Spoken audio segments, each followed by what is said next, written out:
Hello everyone, welcome back to the channel. This video takes a deep look at a moment that shocked the world when reports emerged that Iranian actions had led to civilian casualties, and how the response from Donald Trump was not only swift but strategically calculated, sending ripples across global politics and the Middle East balance of power.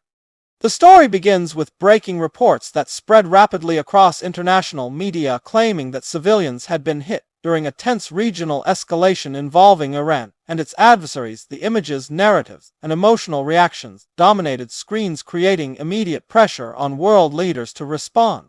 Civilian casualties always change the tone of any conflict because they move the issue from strategic rivalry into the realm of moral outrage. Once non-combatants are involved, public opinion becomes volatile and governments are forced to act not just for security reasons but also to manage perception.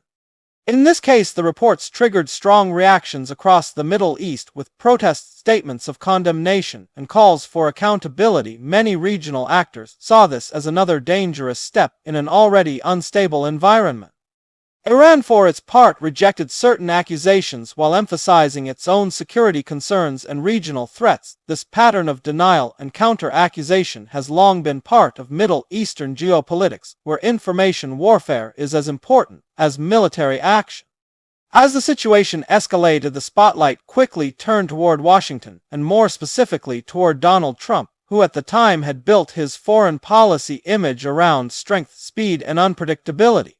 Trump's approach to international crises was never slow or quiet. He believed in immediate signaling, sending clear messages to allies and adversaries alike that the United States would not hesitate when its red lines were crossed. Within hours of the reports, Trump's response began to take shape through official statements, social media activity, and behind-the-scenes military consultations. This speed itself was a message. The instant nature of the response contrasted sharply with more traditional diplomatic approaches that rely on prolonged investigation and negotiation. Trump preferred to act first and manage the consequences later. Supporters of Trump saw this as decisive leadership, arguing that hesitation only emboldens hostile actors. They believed that showing strength early could prevent further civilian harm by deterring escalation. Critics, however, warned that rapid responses without full verification could push the region closer to war. They feared that emotional decision-making based on incomplete information could have catastrophic consequences. This divide in interpretation reflected a broader debate about Trump's foreign policy style. Was he a stabilizer through strength or a destabilizer through impulsiveness? The Middle East at this time was already a powder keg, with ongoing conflicts, proxy wars, and deep sectarian divides. Any new flashpoint had the potential to ignite a wider confrontation. Iran's regional influence, stretching through various allied groups, made any direct confrontation with Tehran particularly dangerous because it could trigger responses across multiple countries simultaneously. Trump understood this complexity, but also believed that Iran responded primarily to pressure. His maximum pressure strategy aimed to weaken Iran economically, diplomatically, and militarily. The civilian casualty reports gave Trump both a challenge and an opportunity. The challenge was to avoid appearing indifferent to human suffering. The opportunity was to reinforce his hardline stance against Iran. His immediate statements emphasized accountability, warning that actions harming civilians would not be tolerated, and that the United States was watching closely and prepared to act.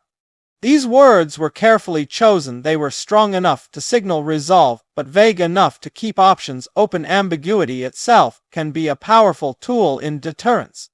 Behind the scenes, the Pentagon reportedly increased readiness levels and moved assets to signal capability without crossing into direct conflict. This kind of signaling is meant to influence calculations in Tehran. Financial markets reacted quickly. Oil prices fluctuated and investors grew nervous, reminding everyone that Middle Eastern conflicts have global economic consequences. Allies of the United States, particularly in the region, watched closely, trying to interpret whether Trump's words would translate into military action or remain at the level of warning. Israel, Saudi Arabia, and other regional rivals of Iran generally welcomed a tough American stance, seeing it as reinforcement of their own security concerns. European allies were more cautious, urging restraint and emphasizing the need for investigation and diplomacy. This highlighted a growing transatlantic divide over how to handle Iran. Media coverage played a critical role, amplifying every statement, tweet, and rumor, creating a feedback loop where political leaders responded not only to events but to public reaction.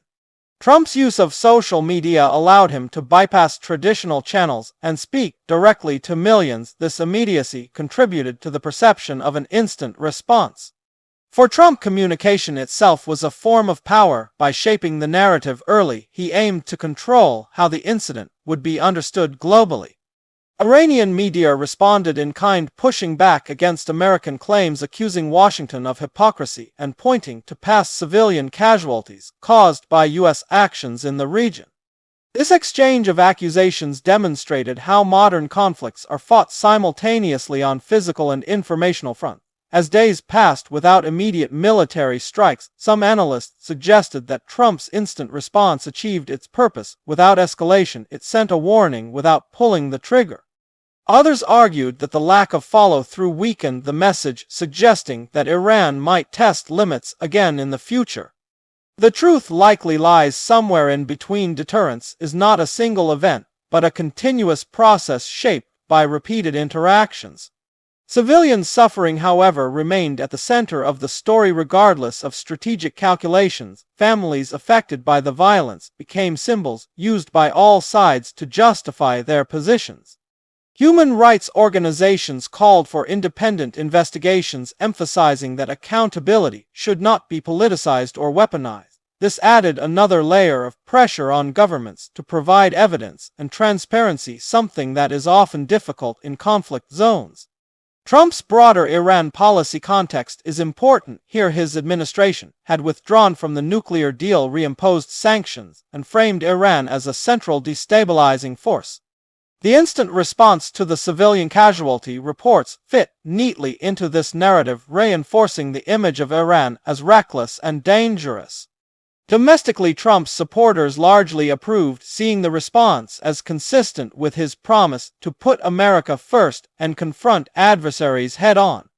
Opponents used the incident to criticize what they saw as a lack of diplomatic nuance, arguing that long-term stability requires engagement, not just pressure.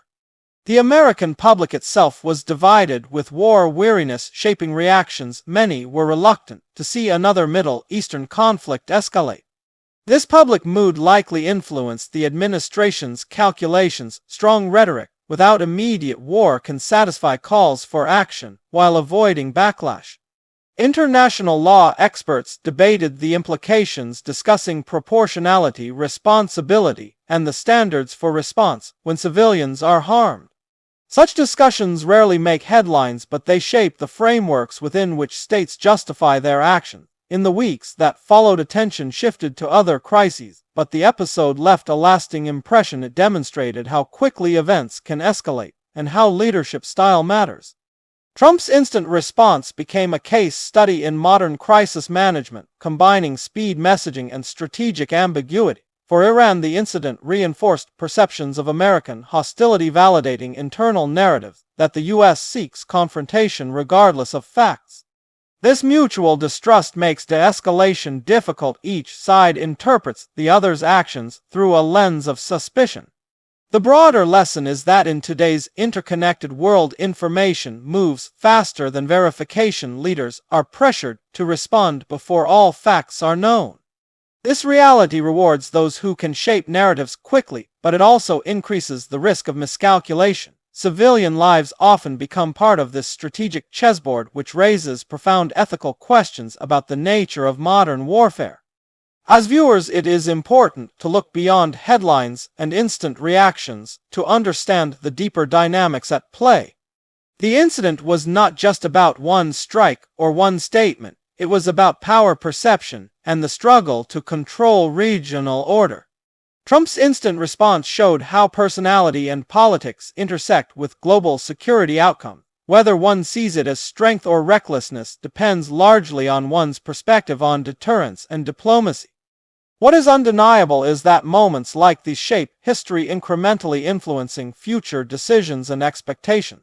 Iran and the United States continue to exist in a tense standoff, where each incident adds another layer of complexity. Civilians unfortunately remain the most vulnerable, caught between rival powers and strategic ambition. Understanding these events requires patience, critical thinking, and a willingness to question simple narratives. As this story fades from headlines, its implications continue to echo, reminding us that in global politics, actions and reactions are inseparable. The instant response was not an ending but part of an ongoing story of rivalry, power, and the search for security. And as long as these tensions persist, similar moments will arise, testing leaders and shaping the future of international relations. This is why examining not just what happened, but how leaders responded is essential to understanding the world we live in today.